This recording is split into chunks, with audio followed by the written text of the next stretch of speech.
Hi guys, अस्सलाम वालेकुम, नमस्ते।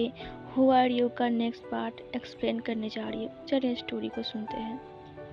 उस पार्ट में हमने देखा था कि वांग जी अब सच जान चुका था कि सच में जान सच कह रहा है कि वो झरने के पास से ही आया है, लेकिन वो कैसे आया ये सभी वांग जी सोच रहा था।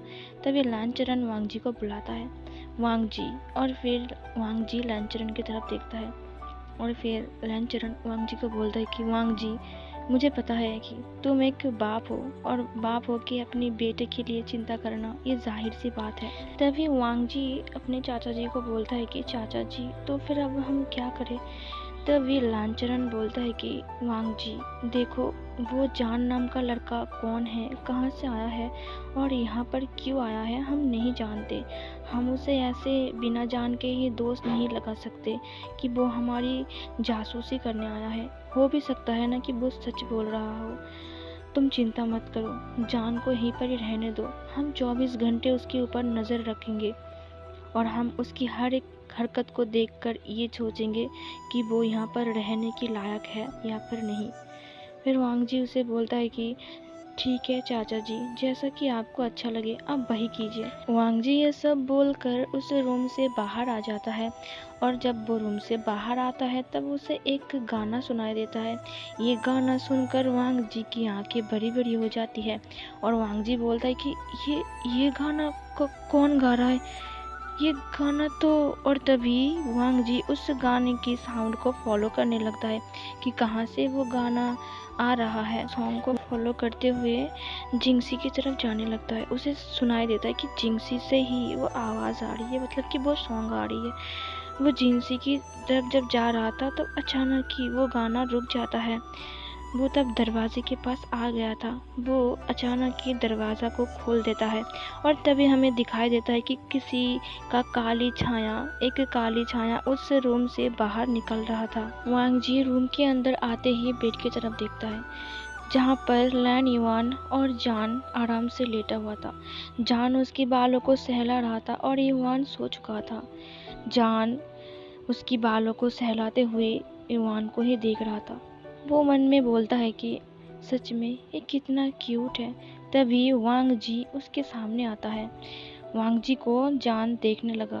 तभी वांग जी जान को चिल्लाते हुए बोलता है कि ये गाना। तभी जान उसे उंगली से बोलता है कि चुप, युवान सो रहा है, उठ जाएगा। बहुत मुश्किल से मैंने इसे सुलाया। तभी वांग जी चुप हो जाता है और फिर जान बेड से नीचे आता है और वो वांग जी को बोलता है कि बाहर चलो, यहाँ पे आवाज़ करेंगे ना तो वो फिर से उठ जाएगा। और फिर वो दोनों बाहर गार्डन की तरफ जाने लगे।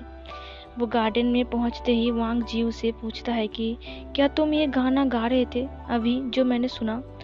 तभी जान उसकी तरफ मुड़ के बोलता है कि एक बात बताओ, शायद तुम यकीन ना करो लेकिन मुझे भी समझ नहीं आ रहा है ये सब मेरे साथ क्या हो रहा है। तभी वांग जी जान को बोलता है कि क्या मतलब है, तुम ये गाना नहीं गा रहे थे। तभी जान बोलता है कि हाँ, ये गाना मैं ही गा रहा था, लेकिन मुझे गाना पसंद नहीं है। मैंने कभी भी गाना नहीं गाया और ये गाना तो मैं जानता भी नहीं हूँ। ये मैं अचानक से कैसे गाने लगा। मैं अपने लिप्स को रोक नहीं पा रहा था और ना ही अपनी वॉइस को रोक पा रहा था। मैं अपने आप भी गाना गाए जा रहा था। मुझे कुछ समझ में नहीं आ रहा मेरे साथ क्या हो रहा है। मैं बहुत ज़्यादा डर गया। अचानक ही वो गाना रुक गया और मैं भी रुक गया और फिर तुम अंदर आए। वांग जी ये सब सुनकर बोलता है कि अजीब बात है, तुम्हें ये गाना नहीं आता फिर भी तुमने ये गाना गाया। तभी जान बोलता है कि वांग जी मुझे समझ में नहीं आ रहा, कितनी अजीब बात है। तभी वांग जी बोलता है कि झूठ मत बोलो, कहाँ से सीखा तुमने ये गाना। तभी जान बोलता है कि तुम भी बोल रहे हो, मुझे पता है तुम यकीन नहीं करोगे, लेकिन मैं सच कह रही हूँ कि ये गाना मैं नहीं जानती और मैंने ना ही कभी पहले गाना गाया है और ये आवाज़ भी मेरी इतनी अच्छी आवाज़ भी नहीं है कि मैं इतने अच्छे से गाना गाऊँ। तभी वांग जी बोलता है कि तुमने जो गाना गाया वो गाना। तभी जान बोलता है कि क्या तुम इस गाने को पहचानते हो, ये कौन सा गाना है। तभी वांग जी बोलता है कि ये गाना मैंने लिखा था विंग के लिए और ये सुनकर जान हैरान हो जाता है। भाई वांग जी ने गाना लिखा था विंग के लिए, उसे तो वो जानता भी नहीं है, वो गाया कैसे। विंग बोलता है कि मुझे अजीब लग रहा है, मेरा विश्वास करो, मैं ये गाना नहीं जानता। तभी वांग जी बोलता है कि हाँ शायद तुम नहीं जानते, लेकिन तुम ये गाना गा कैसे रहे थे, वही तो मैं सोच रहा हूँ। जान बोलता है कि अचानक ही मेरे सिर को बहुत ही भारी महसूस हुआ मुझे, और फिर अचानक ही मैं गाना गाने लग गया, पता नहीं मेरे साथ क्या हो रहा था। फिर वांग जी बोलता है कि ये गाना मैंने विंग के लिए लिखा था और इसे सुर विंग ने दिया था, मैंने इसे सुर नहीं दिया था। विंग अपनी बांसुरी की धुन बजाते हुए इस गाने को गाता था और मैं सिर्फ सुनता था, मुझे अच्छा लगता था। और फिर ऐसा बोलते बोलते वांग जी एक टेबल के पास चेयर में बैठ जाता है। जान भी उसके पास आता है और बैठ जाता है और बोलता है कि तुम्हारी दुनिया ना अजीब है, ऐसा कुछ कभी भी होगा मेरी लाइफ में मैंने सपने भी नहीं सोचा था। तुम्हारी दुनिया में आने के बाद मुझे पता चला कि पहले की ज़माना कितनी अलग थी। तभी वांग जी उसे बोलती है कि तो फिर तुम्हारी दुनिया कैसी है। तभी जान उसे बोलता है कि हमारी दुनिया में ना बहुत कुछ ऐसी ऐसी चीज़ें हैं जैसे कि तुम्हारी दुनिया में नहीं है, और तुम्हारे दुनिया में कुछ ऐसी चीज़ें हैं जो हमारे दुनिया में नहीं है। फिर वांग जी बोलता है कि मुझे समझ में नहीं आया, क्या क्या नहीं है और क्या है। जान बोलता है कि तुम लोग मैजिक जानते हो, किसी को भी हवा में लटका देते हो, किसी की मुंह बंद कर देते हो और वगैरह वगैरह, सांप बना देते हो, चूहे बना देते हो। लेकिन हमारे ज़माने में ऐसा कुछ नहीं है। हमारे ज़माने में शो होता है बट वो हाथ सफाई का शो होता है जिसे सब लोग मैजिक शो बोलते हैं। लेकिन मैंने आज यहाँ पर आके कुछ रियल मैजिक देखे। वांग जी बोलता है कि तो फिर तुम्हारी दुनिया कैसी है। तभी जान बोलता है कि मेरी दुनिया अलग है, मेरी दुनिया में बस, ट्रेन, मोबाइल, कंप्यूटर सब कुछ है, बट तुम्हारी दुनिया में ऐसा कुछ नहीं है। फिर वांग जी पूछता है कि बस, कंप्यूटर, मोबाइल ये सब क्या है। तभी विंग उसे बोलता है कि तुम वो समझ नहीं पाओगे, वो हमारे दुनिया की गैजेट्स है। तभी वांग जी बोलता है कि अगर तुम अलग दुनिया से हो तो तुम इस दुनिया में आई कैसे। जान बोलता है कि मुझे भी नहीं पता, मैं जब आँख खोला तब मैं तुम्हारे दुनिया में खुद को देखकर बहुत ज़्यादा हैरान था। मुझे लगा कि ये कोई शूटिंग चल रहा है, यहाँ पर कोई ड्रामा की शूटिंग चल रही है, लेकिन बाद में पता चला नहीं, यहाँ पे कोई शूटिंग नहीं चल रही है, दरअसल ये जगह रियल है। फिर वांग जी बोलता है कि तुम यहाँ पर जब आए तब तुम्हारे साथ क्या हुआ। तब जान बोलता है कि मैं ग्रेजुएशन कंप्लीट करने के बाद मेरे डैड ने मेरी शादी फिक्स कर दी। एक बहुत बड़ा बिजनेसमैन के साथ मेरी शादी फिक्स्ड हो गई थी, बट मुझे शादी नहीं करनी क्योंकि मुझे दुनिया घूमना था। लेकिन मेरे डैड चाहते थे कि मैं शादी करके बहुत सारे बच्चे लेके उनको बड़ा करूं, लेकिन मुझे दुनिया जो घूमना था तो मैं किसी को बिना कुछ बोल के ही घर से निकल गया। मैं एक पहाड़ी इलाका में घूमने आया था और मुझे फ़ोटोग्राफी बहुत ज़्यादा पसंद है, इसीलिए मैं अपना कैमरा निकाल के फ़ोटो खींच रहा था। स्प्रिंग का टाइम था तो बहुत सारे चेरीज़ के पेड़ में चेरीज़ के फ्लावर्स थे पिंक कलर के, वो बहुत ज़्यादा खूबसूरत लग रहे थे। मैं उन सब की फ़ोटो खींच रहा था और तभी मुझे एक खूबसूरत झरना दिखाई दिया। वो झरना बहुत ज़्यादा खूबसूरत था तो मेरा दिल उस पर आ गया। मैंने सोचा क्यों ना मैं उसकी फ़ोटो खींच लूँ। मैं उसकी फ़ोटो खींचने गया और मेरा पैर फिसल गया और मैं झरने के पानी में गिर गया। जब मैं पानी में गिरा मैं हैरान था क्योंकि वो पानी इतना गहरा था जैसे कि मैं समुंदर में गिर चुका हूँ। फिर मेरी सांस रुक गई और मैं बेहोश हो गया। उसके बाद मुझे कुछ भी याद नहीं, मैं यहाँ पर कैसे आया, क्यों आया, किस वजह से आया, किस रास्ते से आया, ये सब मुझे कुछ भी याद नहीं। मुझे सब इतना याद है कि मैं झरने में गिर गया था और मैं बेहोश हो गया था, और मैं जब अपनी आँखें खोली तब मैं यहाँ पर आ चुका था। ये सब देखकर मैं खुद ही हैरान था। वांग जी बोलता है कि सच में ये कुछ अजीब है, तुम्हारे साथ पहली बार ये सब हुआ। फिर जान बोलता है हाँ पहली बार मैं ऐसा कुछ फील किया। और फिर तभी हमें एक दूर से एक काली छाया को दिखाया जाता है कि जो कि वो दोनों बात कर रहे थे और वो काली छाया वो उन दोनों को देख रहा था। फिर तभी वांग जी बोलता है कि तुम्हारी ये गाना सुन के मुझे बहुत ज़्यादा सैड फील हो रहा है। तभी जान बोलता है कि आई एम सॉरी, मुझे नहीं पता था, वैसे भी ये गाना मैं जानबूझ के नहीं गाया। वैसे ये गाना तुमने विंग के लिए लिखा था क्या, उसने ऐसे ही गाना गाया था। फिर जान की बातें सुनकर ना वांग जी बोलता है कि हाँ बिल्कुल, तुमने जैसे गाना गाया ना, बिल्कुल उसी आवाज़ में, वही आवाज़, मुझे लगा कि विंग। तभी जान उसे बोलता है कि तुम्हें लगा कि विंग गाना गा रहा है। जान एक गहरी सांस छोड़ते हुए बोलता है कि 6 साल बीत गए, लेकिन आज तक मैं उसकी आवाज़ को नहीं भूला। वो उसी की आवाज़ थी, मुझे याद है। तभी उस काले छाया को दिखाया जाता है जो कि इस बात को सुनकर मुस्कुरा रहा था। फिर से हमें जान को दिखाया जाता है और वांग जी को दिखाया जाता है। जान वांग जी को बोलता है कि एक बात बताओ, क्या विंग 6 साल पहले तुमसे खो गया था या फिर वो मर गया था? मुझे माफ़ करना, दरअसल इवान बोल रहा था कि वो बार बार बोल रहा था कि मॉम चांद पे मत जाना। फिर वांग जी बोलता है कि हाँ, दरअसल इवान जब छोटा था तभी विंग मर गया था। विंग मुझे छोड़कर चला गया।